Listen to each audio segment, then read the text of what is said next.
fardu ain. Tawakal itu fardu ain.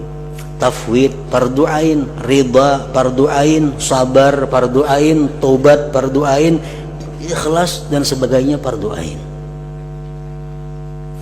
Yang ditetapkan dan diperintahkan Allah, serta dilarang perbuatan yang menjadi lawannya. Hal ini termaktub di dalam kitabnya Al-Quran yang mulia dan melalui lisan Nabinya Muhammad sallallahu alaihi wasallam.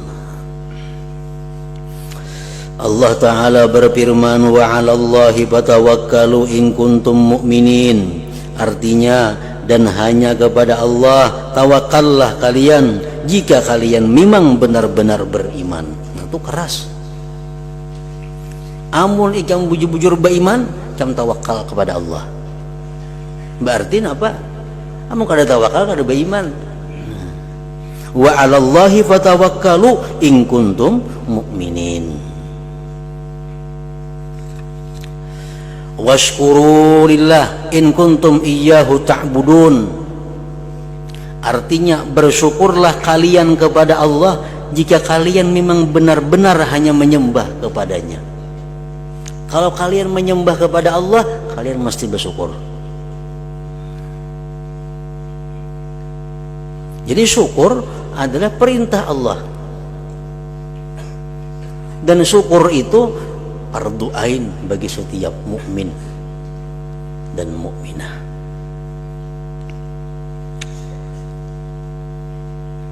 Jadi syukur jangan muntung syukur alhamdulillah, kayak itu aja ada macam itu. Karena syukur ini fi'il qalbi, syukur itu perbuatan hati, bukan perbuatan mulut. Adapun ucapan nang syukur alhamdulillah tuh kayak usalli pada sama usalli ini tuh salah sembahyang usalli aja kada berniat kada sah. Karena niat tuh perbuatan hati. Syukur ikam datang, syukurlah itu ngarannya ada syukur itu. Syukur tuh di dalam hati andaknya. Di mulut tuh hanya ungkapan yang menunjukkan apa yang ada dalam hati kayak itu tuh. Jam usalli tadi. Wasbir wa ma sabruka illa billah. Nah, artinya bersabarlah dan ketahuilah bahwa engkau bisa bersabar itu hanya lantaran pertolongan Allah. Nah, sabar termasuk sifat yang wajib juga. Sabar waktu melakukan taat. Sabar menjauhi maksiat. Sabar menerima gangguan-gangguan manusia. Sabar menerima takdir-takdir dari Allah Subhanahu wa ta'ala. Nah, 4 macam kesabaran itu. Sabar dalam menyembah, beribadah kepada Allah. Maksudnya adalah melaksanakan ibadah dengan penuh hati-hati. Orang kada sabar sembahyang, ini kada bacaan lagi, kada buku berwas lagi bacaannya. Kada sabar. Sabar dalam ibadah adalah berhati-hati dalam melaksanakan ibadah. Dan lagi firman Allah, wa tabattal ilaihi tabtila, artinya beribadahlah kepadanya dengan penuh ketekunan. Artinya ikhlas hanya untuk Allah dengan keikhlasan yang sungguh-sungguh. Dan ayat-ayat yang lain. Perintah demikian sama saja dengan perintah salat dan puasa. Kalau kita mengatakan bahwa sembahyang itu fardu, nah sabar fardu juga.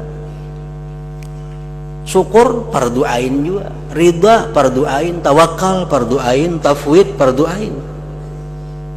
Apa sebab Anda menghadap untuk mengerjakan salat atau puasa, tetapi Anda meninggalkan fardu-fardu ini, tawakal, sabar dan sebagainya? Padahal semua perintah itu datangnya dari Tuhan yang satu, yaitu Allah Ta'ala, juga disebutkan dalam kitab yang satu, yaitu Al-Quran. Jadi bukan hanya sembahyang nang dihimati, puasa nang dihimati, perbuatan hati pun sama mesti dihimati juga artinya. Karena sama-sama perintah Allah, sama-sama dalam Al-Quran disebutkan. Bahkan Anda cenderung melupakan perintah yang berkenaan dengan perbuatan hati ini, sehingga Anda tidak mengerti sama sekali. Kadang-kadang diabaikan, kadang-kadang kada tahu nang apa nangaran tawakal, kada tahu nang kaya apa nangaran ikhlas, dikira kada tahu nang apa nangaran sebujurnya syukur itu.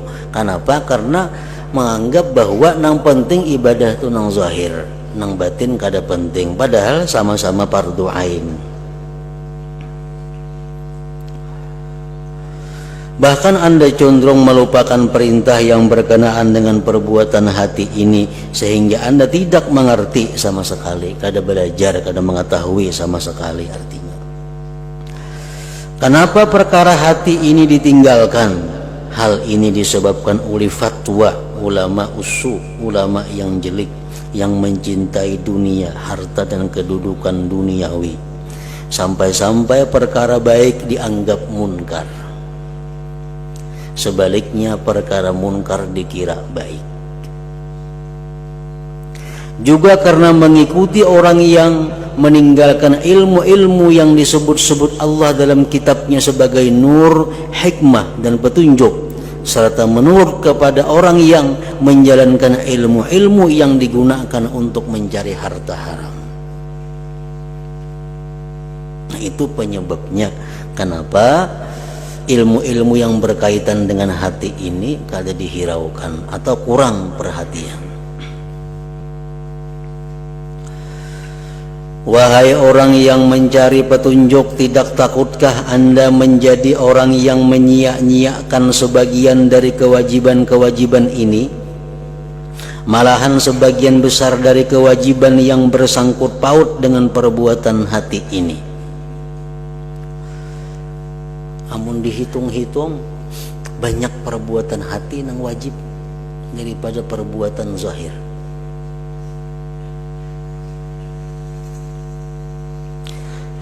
Sementara itu Anda sibuk melakukan salat sunat dan puasa sunat yang akhirnya tidak memperoleh apa-apa. Padahal lebih penting menuntut ilmu kayak apa tawakal itu daripada puasa sunat, daripada sembahyang sunat, karena itu yang wajib tadi. Boleh jadi Anda terus-menerus berbuat maksiat yang menyebabkan Anda masuk neraka, atau Anda meninggalkan hal-hal yang diperbolehkan seperti makan, minum, atau tidur yang dapat dipergunakan untuk mendekatkan diri kepada Allah, sehingga Anda tidak memperoleh apa-apa. Lebih salah lagi jika Anda selalu menyimpangkan angan-angan mengenai urusan dunia tanpa mengingat akhirat. Padahal semacam ini adalah maksiat yang murni. Kita kepingin lawas hidup dalam dunia untuk mengumpulkan dan menikmati dunia. Itu maksiat murni. Namun Anda menganggapnya sebagai niat baik lantaran Anda bodoh. Dikira itu baik.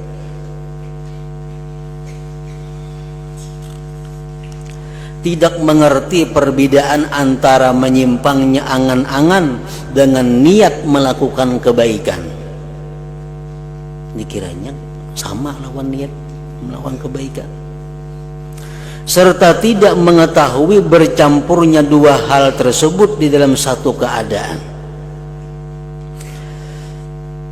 Mungkin saja Anda mengeluh dan membenci ketentuan qada takdir Allah, lalu Anda menganggapnya sebagai merendah diri kepada Allah. Kalau kamu membedakan mana antara keluh kasah lawan tadarru', sehingga kalau kasah dianggapnya tadarru' kepada Allah. Nah, kadang-kadang Anda riya benar-benar, tetapi Anda mengira telah memuji Allah Subhanahu wa ta'ala. Kita menganggap bahwa kita ini memuji Allah, padahal riya sebujurnya. Atau sebagai ajakan kepada masyarakat berbuat baik, lalu Anda menghitung-hitung pahala dari Allah, terhadap perbuatan maksiat riya ini.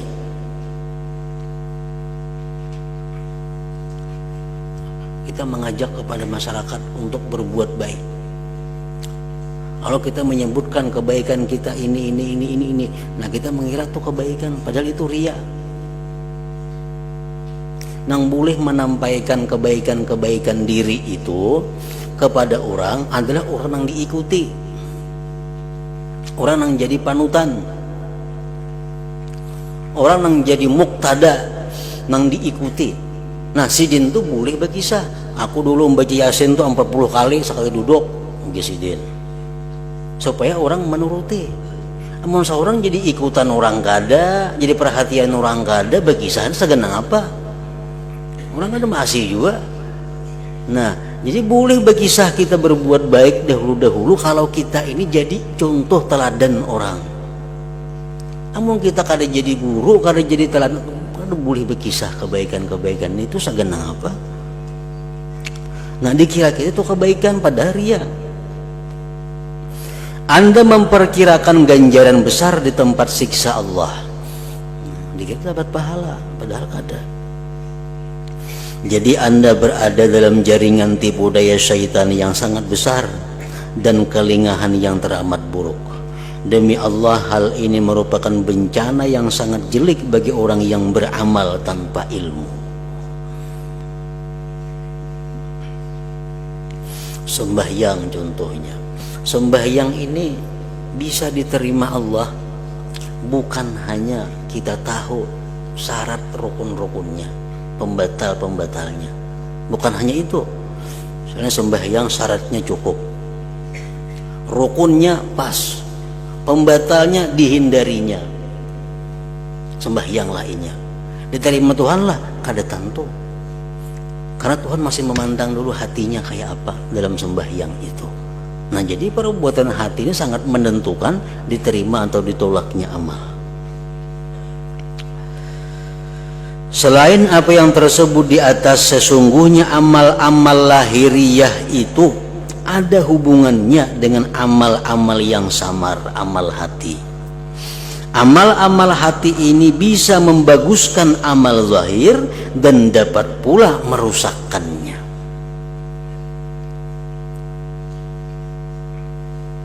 Amal hati itu seperti ikhlas, riya, ujub, itu amal hati, mengingat anugerah Allah dan sebagainya.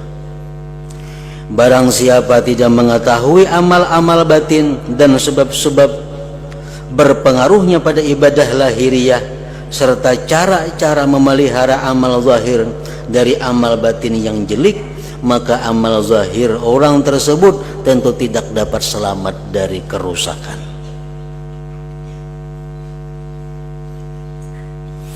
Akibatnya ia kehilangan amal zahir dan sekaligus amal batin.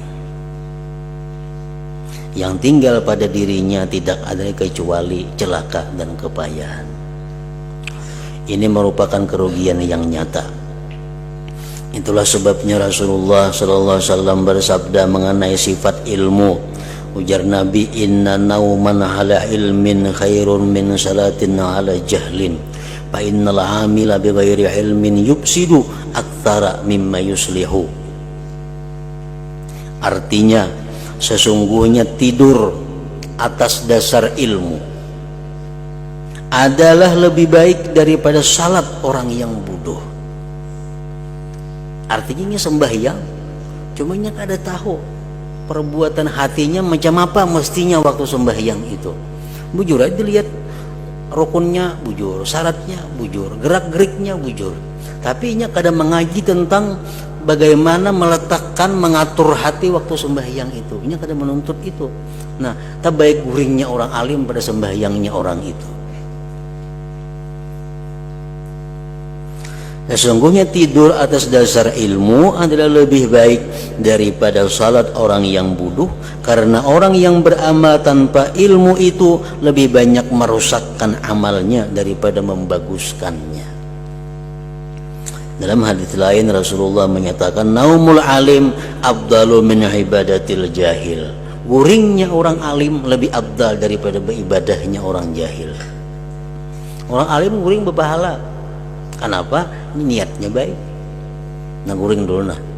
Soalnya aku hendak belajar, jam hendak ini, jam hendak beribadah. Guring dulu nya. Nah, guring ibadah.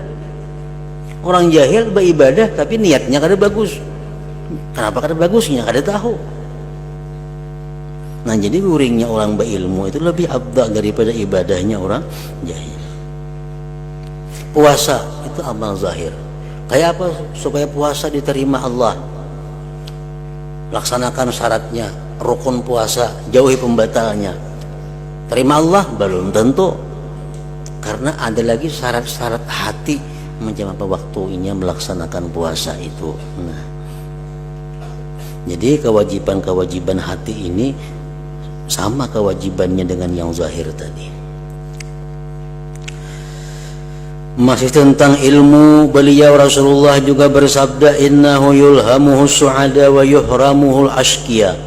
Artinya orang itu apabila beruntung selalu diberi ilham berupa ilmu, sedangkan orang yang celaka selalu terhalang dari ilmu. Artinya apa? Ilmu itu hanya diberikan Allah kepada orang-orang su'ada. Orang-orang celaka tertegah dari ilmu. Kada kaubar menuntut ilmu. Sanono hendak menuntut ilmu nang mengajari kadada. Nah itu orang-orang celaka. Kan di parut ibu, di rahim ibu kita kan ditulis Sa'id beruntung atau Syaqiyun celaka. Itu kada tahu, hanya Allah dan malaikat yang tukang tulis yang tahu tentang keadaan kita nih. Dalam rahim ibu dicatat sudah ditentukan kita ini Sa'id atau termasuk askia. Nah tandanya orang itu Sa'id di dalam rahim ibu, tandanya dia diberi ilham ilmu oleh Allah. Nya gemar menuntut ilmu, dimudahkan jalan-jalan ilmu, ini orang Sa'id tandanya. Kalau orang ini selalu kesulitan dalam urusan ilmu, nah ini tandanya orang celaka. Sebab wayuh ramuhul askia, ditegah ilmu itu kepada orang yang ditetapkan sebagai syaqiyun. Maksud sabda ini wallahu a'lam, orang tidak mau belajar kemudian celaka dan berpayah-payah mengerjakan ibadah dengan cara yang menyimpang dari yang semestinya, maka ia tidak memperoleh apa-apa kecuali kesulitan. Semoga Allah melindungi kita semua dari ilmu dan amal yang tidak bermanfaat. Nah, karena hal inilah para ulama yang zuhud dan mengamalkan ilmunya sangat menaruh perhatian terhadap ilmu. Sebab pokok perbuatan menghamba, menyembah, beribadah kepada Allah, dan pokok ibadah serta melayani Allah penguasa semesta alam adalah ilmu.